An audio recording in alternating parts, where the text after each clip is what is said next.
Welcome to my channel. Like, subscribe, share, come in. Thank everybody that likes, share, and subscribe. And for the ones that don't rock with me, 21 gun salute to you. You missed out, right? Now, everything that I'm going to share on my page is going to be my life experience. I got it from the Bible, or God told me, right? So don't come for me, go for the Bible, right? But today's topic is going to be gun violence, okay? Now, my family has been affected by gun violence in more ways than one, okay? When we was out there in the streets, we believed in these, okay? And I'm like the silverback gorilla, right? And my family that I hung with, we was all silverbacks, right? So, but today's time, they believe in these. So it's kind of like, whoa, is it that serious? No. Okay, if it's not your life or that person's life, it's not that serious. And I know for a fact that a lot of people's lives could be saved if it took one person out of that clique to say, no, that ain't how it's gonna go down. That ain't worth it. It ain't that serious. You know what I mean? Some lives probably couldn't have been saved like that, but I believe many of them could have been. So I want to just say, let's take a moment to have a moment of silence for everybody that's lost their life due to gun violence.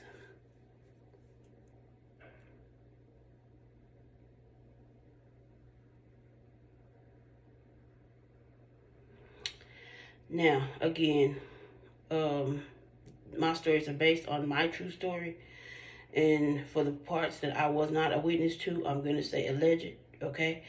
Eyewitness, I don't have the personal connect, to tell me the truth on the situation. It's all got to be alleged, but I'm going to tell the truth, my truth, from what I know is true, right? Yeah, I'm in the bathroom drinking tea because most of the content that I see on YouTube is full of these people on these channels is full of crap. And don't come for me because, yes, my bathroom is cleaned several times a day. Trust me, if you know me, you know I can sit anywhere in my house, even on the floor, and drink anything, right? But anyway, my family was affected by gun violence in more ways than one.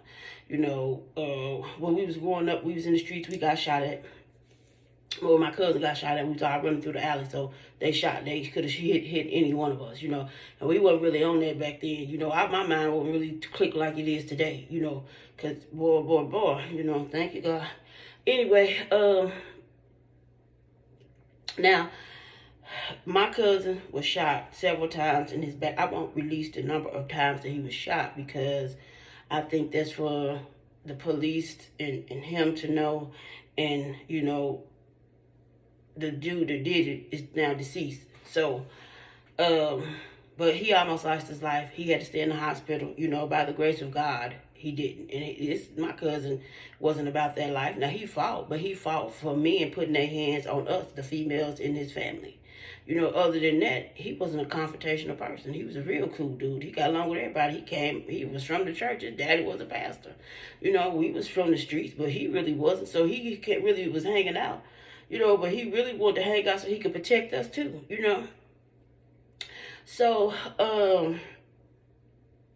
he ended up getting shot. And we are very forgiving people, but we're zero tolerance for bullcrap. I know I'm zero tolerance. I don't want to have nothing to do with ignorant. I don't care who you are. If it's my family or your family, I don't got time for it, right? And I'm the real deal. If I say I forgive you, you forgave it.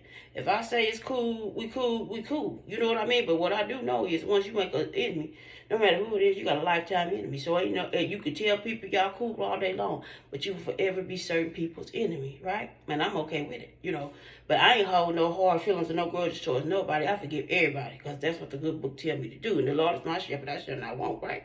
And at this day and time, my life is about pleasing God. What do God think of me versus man, right? I get everything I need to see in this life from God. So I don't need validation from an outside source.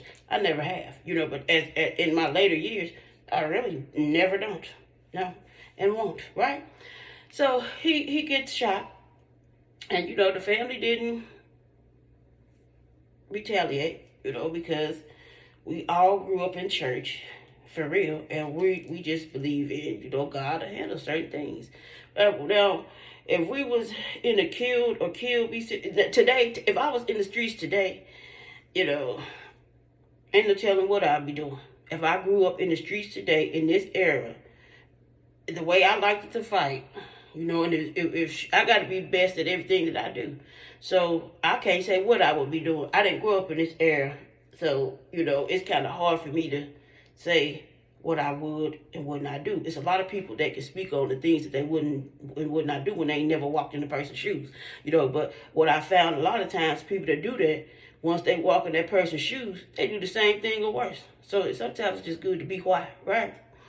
Anyway, so we didn't treat this family no different. We really didn't. I don't think one person in their family, that they know their nephew shot my cousin. Now, one person in their family came to my family or my cousin and apologized and said, "We glad you survived." They did nothing. They just stayed quiet. Now, some time go by, he get assassinated by one of my other cousins, because he was allegedly a paid contract to put a hit, that they had put a hit on my little cousin for some other stuff that took place. So allegedly he was the paid contract to kill him, and then dude, he got shot at somewhere. So in his head, he know that he shot our cousin, and he know that it's always in gunfights that has nothing to do with him. And he's allegedly down here from St. Louis because he wanted up there because he done took somebody's life up there. This is all alleged. I don't know about the St. Louis part, but the part about my cousin get shot at the fence, them facts, that's true. So in his little head, he thinking, shoot, I know you shot my cousin. I know you shot him. You know what I mean? I know you would shoot. So he did what he had to do. And the family, I was busy. If you can't find me, you're looking for me, I'm in my brain, right? So I wasn't really paying attention to anything. But, it turns out that my cousin was the one that had assassinated dude, right? So they start tripping on everybody. They just start talking about us like, this degraded us to be this. They told the courts and the newspaper and the news that he was a petty drug dealer and they knew his life was going to catch up with him, versus that this sucker was a menace to society that was in every gunfight that he could get in, if it involved him or not, because he allegedly shot somebody over there on Frederick Street and the little boy died. He was 18, I think. And he allegedly was in every gunfight that he can get in, but he did shoot my cousin in the back several times, and it was more than 5 times. I will say that much, okay? So this ain't no accident. And my cousin said he was looking him in his face and kept on shooting him, okay? Now, so when he reaped what he sowed, he lived by, he died by it. They want to go lie to the media, lie to the news, and lie to the courts. And my cousin got a lot of time for it, right? And the anniversary was coming up, because I believe that our families has been affected by gun violence, So we don't have to be at odds with each other. I'm a grown woman. I'm looking for positivity, healing, growth, and just peace, right? This is where I'm at in my life, right? So I was friends with the aunties of this dude. I did a video and I spoke out about it. I said it's long overdue, because unlike them, when their nephew shot my cousin, they didn't say nothing, They were silent on that. So when I did my first video, they was like, thank you, you're the first person in your family to say something, Never mind you, they know everything that their nephew did when they shot my cousin. They didn't say nothing. They didn't make a statement. They didn't say nothing to us, right? So I'm going to be the bigger person, period. That's just me. I'm designed to stand out. I wasn't supposed to fit in, right?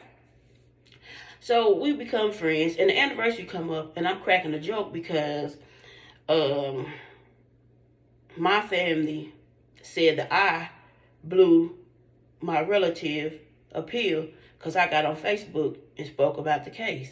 And that's not true, because he had 2 eyewitnesses, right? And I was like, John Gotti couldn't be an eyewitness, so who the heck is he, So it just goes to show how wicked people is, and lies can really destroy people, right? That's why God despises liars. And while that was a jokeful time for me, they lost their loved one. So I didn't think it was a jokeful time for them, and I wasn't making a joke at the situation. I was making a joke that would happen to me due to the situation.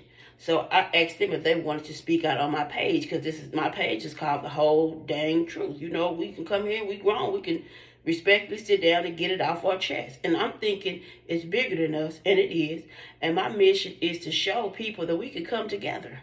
And you know, not really, I don't have room in my heart for hate. I don't have room to show fake love either. So if that's what you want, I'm not the person for you. Right? That we could come together and we could all be cordial. We don't have to be at odds with each other, and we can all speak about how our lives was affected by these people. Because our life was affected by that same nephew.